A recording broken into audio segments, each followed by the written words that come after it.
A girl who spent the first 8 years of her life in total darkness. No sunlight, no stars, no concept of the sky. When she finally saw the world above in 1878, what she described changed everything people thought they knew about what existed beneath their feet. Her name was Sarah Cobb, and she wasn't just born underground. She was the last of 17 children who called the tunnels home. But here's what makes her story different. When authorities finally brought these kids to the surface, 16 of them adapted within weeks. Sarah couldn't.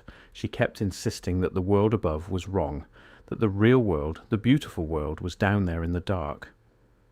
And what she described seeing in those tunnels, massive chambers lit by something that wasn't fire, symbols carved into walls that glowed without any light source, and structures so old that even the oldest miners said they'd been there longer than anyone could remember. If you're finding this helpful, hit subscribe. I cover hidden history and suppressed discoveries every week. Now let's talk about what was really happening underneath American soil in 1878. The official story is simple. Coal mining towns, desperate families, children born in cramped workers' quarters near the shaft entrances because mothers couldn't afford to stop working. But Sarah Cobb's account doesn't match that narrative at all. She described a community. Not workers huddled in the dark, but families living in carved-out chambers with running water, ventilation systems, and what she called the bright rooms. In 1878, a collapse at the Black Diamond Mine in Pennsylvania brought everything to the surface, literally. When rescue crews went down, they expected to find trapped miners. What they found instead were living quarters, 17 children between the ages of 2 and 8. And evidence that people had been living down there for generations. The youngest was 2 years old. The oldest was Sarah, 8 years old. None of them had ever seen daylight. When rescuers brought them up, most of the children screamed, not from fear of the rescuers, but from the sun. Their eyes had never developed the ability to handle natural light. Several went permanently blind within days. But Sarah was different. She could see. And more than that, she could describe what she'd seen down there with a level of detail that made no sense for a child who'd supposedly lived in primitive mining tunnels. Let me read you part of her testimony, recorded by Dr. Marcus Webb, the physician assigned to examine the children. This is from his personal journal discovered in a Philadelphia archive in 1994. The child speaks of great halls beneath the earth carved not by tools but by methods she cannot explain. She insists there were lights, not from candles or oil lamps but from the walls themselves. When pressed, she describes a soft glow like moonlight that emanated from veins of crystal running through the stone. She calls them the bright threads.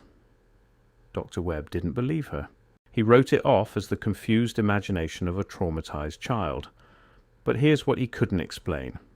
Sarah drew pictures, detailed architectural drawings of arches, domed ceilings, and geometric patterns that matched nothing in 1878 Pennsylvania. They matched something else entirely. They matched descriptions of pre-flood architecture, the kind that appears in suppressed historical accounts from the 1800s, before the narrative was standardized.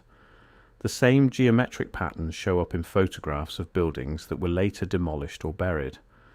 Buildings that official history says were built in the 1700s, but that local records describe as already ancient when the first settlers arrived. This is where the Tartaria connection becomes impossible to ignore, because Sarah Cobb's drawings weren't unique.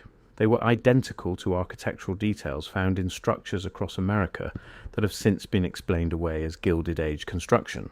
Massive buildings with advanced ventilation, radiant heating, and design elements that shouldn't exist according to the official technological timeline.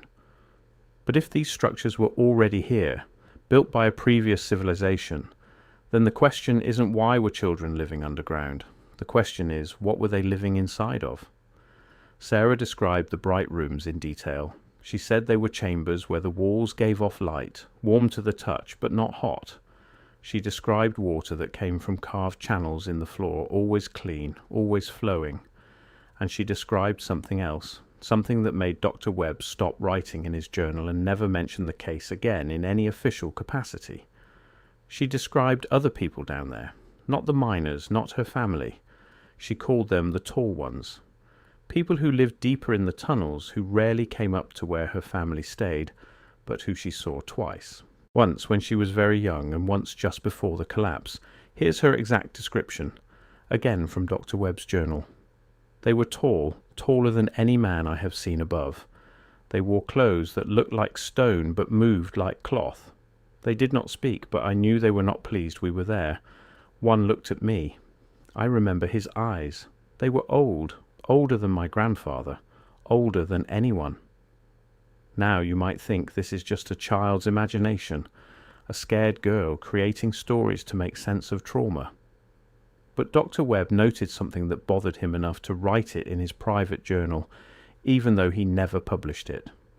All 17 children described the tall ones, different ages, different families, some who'd never spoken to each other before the rescue. But they all described the same beings, tall, wearing clothes that looked like stone, with eyes that seemed ancient. And they all said the same thing. The tall ones were not happy about the collapse. Not because it endangered the children, but because it exposed the tunnels. 3 weeks after the rescue, every entrance to that section of the Black Diamond mine was sealed, not with wooden barriers, but with concrete. Tons of it. The official reason, structural instability. But miners who worked adjacent tunnels reported something else. They reported hearing sounds from behind the sealed sections, not the sounds of shifting rock or settling debris, the sounds of machinery, heavy, rhythmic, mechanical sounds that continued for months after the collapse, then suddenly stopped. And Sarah Cobb, she was placed with a family in Ohio, far from Pennsylvania. She was told never to speak about the tunnels again. And for a while she didn't. But when she was 14, she wrote a letter, a single letter to Dr. Marcus Webb, asking one question.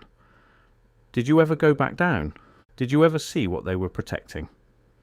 Dr. Webb never replied, but he kept the letter. It was found with his journal after his death in 1903. On the back of the envelope he'd written a single sentence.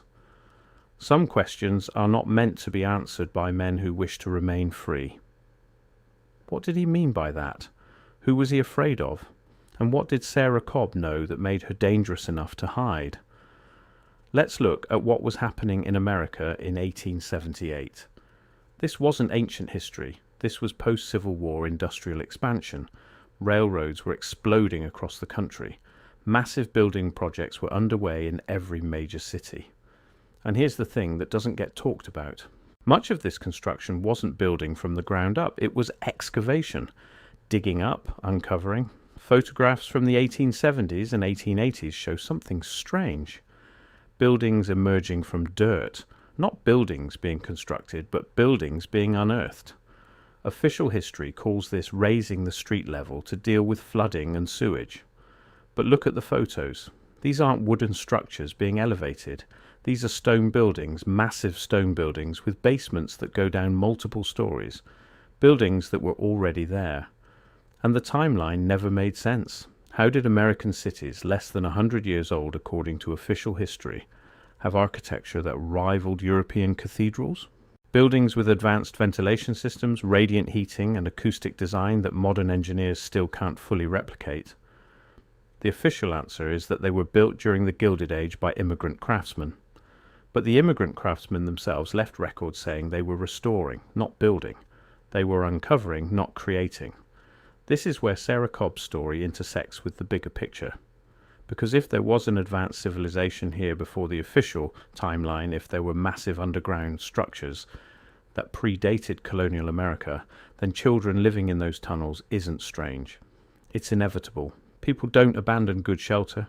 They use it, they hide in it, and sometimes they're born in it. Sarah Cobb described something else, something that only makes sense if you understand what was really happening in the 1800s. She described maps. Carved into the walls of the deepest chambers, maps showing tunnels that stretched for hundreds of miles, connecting cities, connecting what she called the old places.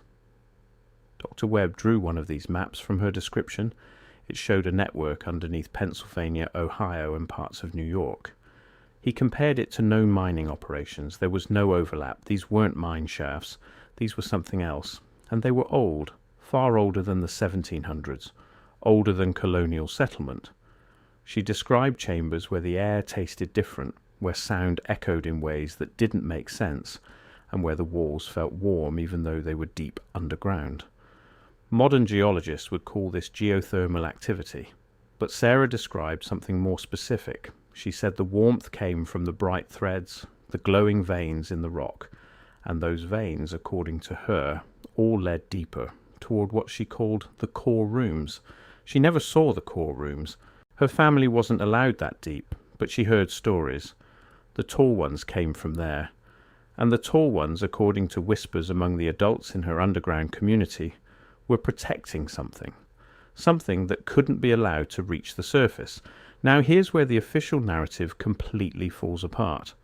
Because in 1923, 45 years after the Black Diamond collapse, a geological survey team rediscovered the sealed tunnels. They had permission from the mining company to drill test cores for potential reopening. What they found was documented in an internal report that was never made public but was leaked in the 1970s. The tunnels hadn't collapsed. They'd been deliberately filled, not with rubble but with concrete mixed with iron fragments, a technique used to block electromagnetic signals, and behind that concrete the survey team's equipment detected open spaces. Massive open spaces, chambers large enough to fit entire buildings. The report recommended against reopening, not because of instability, but because of what they called anomalous readings. Temperature fluctuations that made no geological sense, air pressure differentials that suggested active ventilation, and low-frequency vibrations consistent with machinery, not natural geological processes. The survey was shut down. The company dissolved 3 years later. And the land above those tunnels? Purchased by a private foundation and declared a nature preserve. No excavation allowed, no drilling permitted, no questions asked. Sarah Cobb died in 1954 at the age of 84. She never spoke publicly about the tunnels again after her teenage letter to Dr. Webb. But she left something behind, a diary discovered by her granddaughter in 2003. In it she wrote about dreams, the same dream over and over for 70 years. She dreamed she was back in the tunnels, walking through the bright rooms, following the glowing threads deeper into the earth. And at the end, she always reached the same place, a chamber so large she couldn't see the ceiling. And in the center of that chamber, something that hummed, something that pulsed with light, something that she called the heart. In her final entry, written 3 days before her death, she wrote this: "I have spent my whole life in the wrong world. The light up here is harsh and cold. The light down there was alive, and I think it's still beating, waiting for someone to remember." What was Sarah Cobb describing? A geothermal vent system misunderstood by a child's mind, or evidence of something far older, far more advanced, that was deliberately buried and sealed away? And if there were people living down there, people who'd been there for generations, what happened to them after the collapse? Were they relocated? Were they silenced? Or are they still down there in tunnels we're not allowed to explore, protecting whatever Sarah called the heart? Here's what we know for certain. Children were found living underground in Pennsylvania in 1878. They described structures and technology that didn't match the official narrative. Those tunnels were immediately sealed with unusual thoroughness, and every attempt to reopen or study them has been blocked for over a century. Sarah Cobb saw something down there, something that stayed with her for 76 years, something that made her believe, until the day she died, that the world above was the shadow and the world below was real. The tall ones she described, the bright threads, the core rooms, the heart that still beats in the darkness. These aren't just the fantasies of a traumatized child. They're pieces of a story we've been taught to forget, a story about what was here before us, and what might still be here, waiting in the deep places we're no longer allowed to see. And here's the final piece that makes you wonder. In 1878, when those children were brought to the surface, something else happened. Reports from surrounding towns described vibrations, low rhythmic pulses that shook dishes off shelves and cracked windows. Scientists called it minor seismic activity, but it started the day the tunnels were sealed, and it stopped exactly 1 week later, as if something down there had been trying to get out, or trying to send a message. The light Sarah Cobb described isn't something we're supposed to remember, but she remembered. And she spent her whole life wondering if she'd ever find her way back. If this story made you question what you've been told about history, you're not alone. Next week I'm breaking down the architecture that was already here, the buildings we were told we built but might have just uncovered. That video goes live in 7 days. Subscribe so you don't miss it. And if you want to dive deeper into what was found underneath American cities during the 1800s, click the video on screen now.